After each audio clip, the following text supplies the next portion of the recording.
What's going on, guys? It's Might Be, and today we have an absolute banger. We are talking about the 7 most underrated cards in MLB The Show 20 Diamond Dynasty. I'm not going to waste too much time, but let's get right into it. Now, this is a list that I've made based on people that I've played and just really good cards that nobody really uses in the game. And so I'm just going to get right into it. And some of these guys are really underrated, not really used, but they are some great cards. They hit absolute bombs, and they pitch really good. And these guys are just guys that are really overlooked. Nobody really uses them, and whenever I face them, I swear like they would do really, really well. And some of these guys are just really good, and no one really thinks about them. So for number 1 today, we have Tony Gwynn. Now, Tony Gwynn was so good last year. I know a lot of people are sick of his card because they used him literally all of last year. But this guy is just such a good all-around player. And don't really look at those hitting stats. He's got a really glitchy swing. And even though his stats may look pretty underwhelming as far as the power goes, he's pretty much got max contact and vision with 90 fielding in the outfield with pretty decent speed. And the thing is about Tony Gwynn is last year, too, he didn't have like any power at all. But he still ended up getting a lot of tanks, and he's just a really good player. I mean, he's 47K on the marketplace right now, and this is just really good for a right fielder nowadays, and he's pretty much end game if you really wanted to use him. He's just good all around, and so that's why he's coming in at the number 1 spot today. Now, at number 2, we have a guy who I think is really, really good, and I faced him yesterday, and he absolutely shoved against me. And this is someone that's awesome because not only is he so good, but the thing about him is that he's just really underlooked. And this actually is Brendan McKay. So, Brendan McKay, he has really good pitch differentials, and you may be like, he doesn't have a 5th pitch. But the thing that makes him so good is that his cutter is really disgusting. I think he has one of the best cutters in the game. He throws a little bit slower, but he's kind of got that good under the limit thing.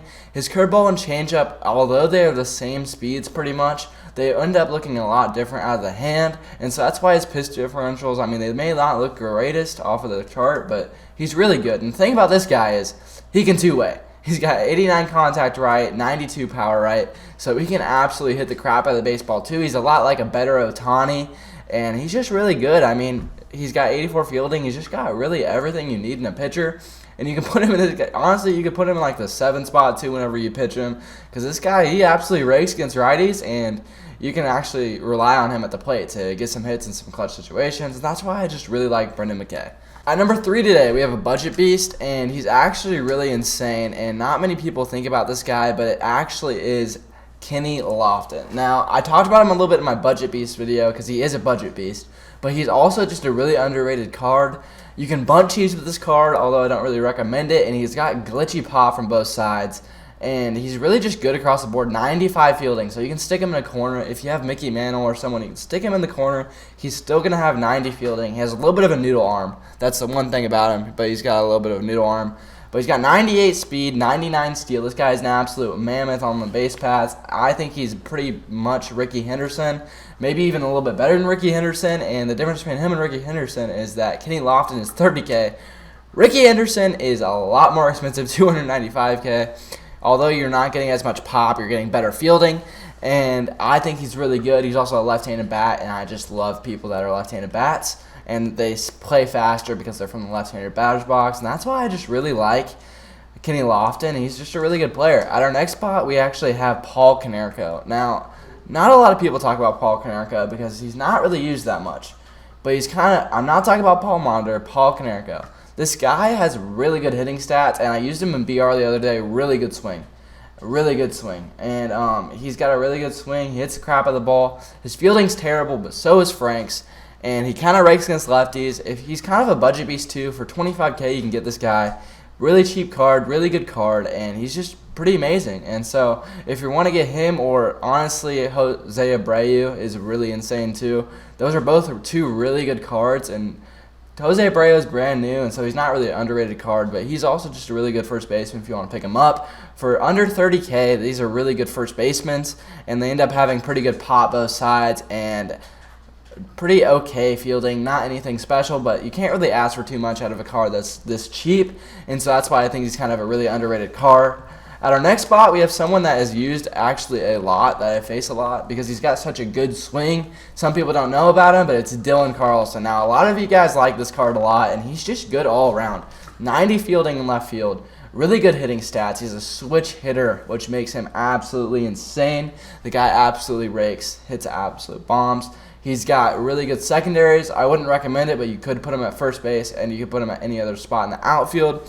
He's got good enough speed to play right and left. I wouldn't put him in center field because I don't think he has the speed for that. But 90 fielding, 82 arm, with a switch hitting bat with pretty decent vision and good stats all around. This guy is really good. And he's just a really underrated card, and that's why I really like him. And I think that he's pretty good.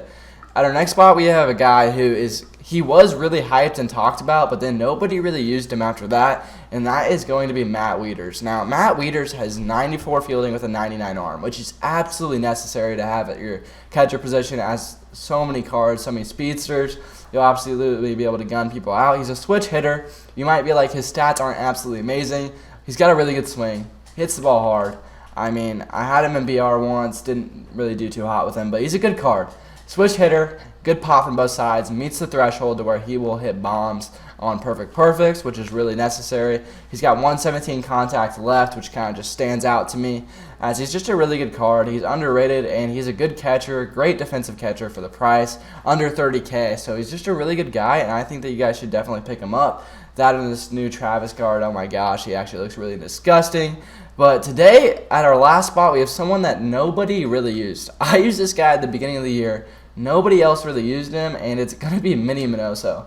Now, Minnie Minoso is just so slept on. Nobody really likes him. Once you get in Prestige, you have a 90 fielding. This guy hit really good for me. I mean, he hit 317. We just ended up going our separate ways. He has enough speed to where he can steal bags, which is also really cool. I liked his swing. I thought he had a really good swing. He has max vision whenever you get his Prestige card, as well as 90 fielding. So this is a card that nobody's really thinking about. It's a really good card. And if you end up needing someone from the level path, and maybe you think, oh, I've got Reggie, oh, I've got Sandberg, I don't know who I'm going to get next, I don't really need a catcher, so I don't really need Posey, I would recommend Minnie Minoso and trying him out. Some people really like his swing. I liked his swing. I thought it was pretty good. Hit 317 for me and 265 ABs. He also had 15 tanks. And he was a really good card for me. I really liked him. I put him in the 2 spot and the 7 spot. And I thought he was a pretty good player. Hey guys, thank you guys so much for watching, as I love it whenever you take the time out of your day to watch my videos. If you really like this video and want more content, hit that like button and talk about it in the comment section below, as well as subscribing to keep up to date with content. Thank you guys, and might be out.